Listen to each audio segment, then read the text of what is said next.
E aí, bora mergulhar numa história que é realmente épica. Ela fala sobre como uma sociedade pode entrar em colapso total e como, lá do meio das cinzas, surge uma promessa de renovação completa. Essa é a jornada que o livro de Isaías nos conta, da ruína até a redenção. Olha, a história já começa com uma frase que, nossa, é de cortar o coração. É um lamento, sabe? Uma queixa de traição, a dor de um pai que vê os filhos que criou se virando contra ele. E é essa ruptura, logo de cara, que serve de gatilho para tudo que vem depois. Então, a primeira parte do livro é basicamente um diagnóstico. E olha, é um diagnóstico bem duro. É a acusação formal contra uma nação que está literalmente desmoronando por dentro.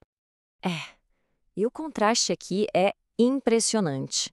De um lado, a gente tem o ideal, a tal da cidade fiel, um lugar que deveria ser cheio de justiça. E do outro, a realidade nua e crua. Líderes corruptos, violência para todo lado e um abandono completo dos mais vulneráveis. A justiça social, simplesmente, sumiu. A metáfora que o livro usa aqui é brutal. A nação não está com um problema. Ela se tornou o problema. É como se fosse um corpo doente, sabe? Da cabeça aos pés, sem nenhuma parte sã. A corrupção virou uma infecção generalizada que se espalhou por tudo sem deixar nada intacto. Bom, com uma sociedade doente desse jeito, a narrativa deixa bem claro que as consequências são inevitáveis. Tem uma tempestade se formando no horizonte. E ela tá vindo. Para entender isso, pensem na imagem de uma vinha. O dono deu tudo para ela, sabe? O melhor solo, todo o cuidado, proteção. A expectativa era colher uvas doces, que aqui simbolizam a justiça. Mas, o que ela produziu no final? Uvas selvagens, azedas, que não servem para nada. É um símbolo perfeito da podridão social que tomou conta. E isso não é papo abstrato, não. O livro lista denúncias bem específicas. Tem a ganância por terras que deixa os outros sem ter onde morar, a inversão completa de valores, onde chamam o mal de bem e o bem de mal, a arrogância de quem se acha o dono da verdade, a corrupção descarada no sistema de justiça. Cada um desses ais é como um dedo apontado diretamente para a ferida da injustiça que estava corroendo a sociedade. E qual a consequência disso tudo? Bom, ela é bem clara. O desastre que está para acontecer não vai ser um acaso. Longe disso, é o resultado direto e inevitável das escolhas feitas. Uma potência estrangeira, descrita como rápida e implacável, está vindo para servir como instrumento desse julgamento. E é exatamente aqui, no ponto mais baixo, no meio de todas essas previsões de escuridão e destruição, que a narrativa dá uma virada, assim, espetacular. Surge uma promessa totalmente nova, completamente inesperada. Um fio de esperança. Mas antes dessa virada, o texto faz questão de pintar o cenário mais sombrio possível. É desespero total. A descrição é de uma angústia profunda, sabe? A noite mais escura que se pode imaginar, um sentimento de abandono completo. E então, bum! No meio dessa escuridão absoluta, a narrativa vira de uma hora para outra. Do puro desespero surge a imagem de uma grande luz.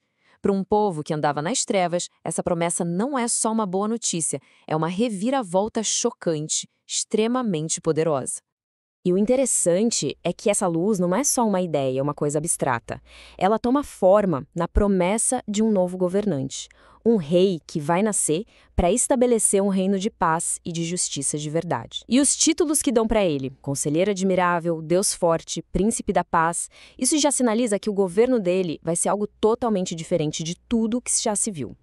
Ok, isso nos leva ao caminho da redenção. Mas a pergunta é, como essa restauração vai acontecer? E a resposta, o mecanismo para isso, é completamente inesperado. Não vai ser pela força, nem pela conquista militar. Vai ser através do sofrimento de uma figura muito misteriosa, o servo sofredor. Essa figura central é o que a gente conhece como o servo do Senhor. E ele é um personagem que quebra todas as expectativas. Porque, em vez de dominar, ele serve. Em vez de conquistar, ele sofre. Entender quem é esse servo é a chave para entender como a história toda se resolve. A jornada desse servo é descrita assim, passo a passo. Primeiro, ele é desprezado, rejeitado por todo mundo. Aí vem a grande virada. O sofrimento dele não é por causa de algo que ele fez, mas sim pelo que os outros fizeram. Ele basicamente pega para si as dores e os erros do povo. E no final, são as feridas dele que trazem a cura e a paz. É a redenção que vem pelo sacrifício de outro. E essa imagem do cordeiro sendo levado para abate, ela é fundamental aqui. Ela mostra duas coisas: a inocência total do servo e a forma como ele aceita o seu destino em silêncio. Ele não reclama, não luta contra, e é essa submissão voluntária que dá ao sofrimento dele um poder de transformar tudo. E tudo isso nos leva à visão final do livro, que é de tirar o fôlego. A história não para no perdão. Ela vai muito além, para uma promessa de renovação cósmica, um mundo inteiramente refeito do zero. E olha só, a promessa aqui não é de um simples conserto, de remendar o que estava quebrado. Não. A ideia é criar algo radicalmente novo, novos céus e uma nova terra. É um recomeço tão completo que a dor do passado não vai ser nem mais lembrada. E essa nova criação vem com promessas bem concretas, bem palpáveis. O fim do choro e do sofrimento.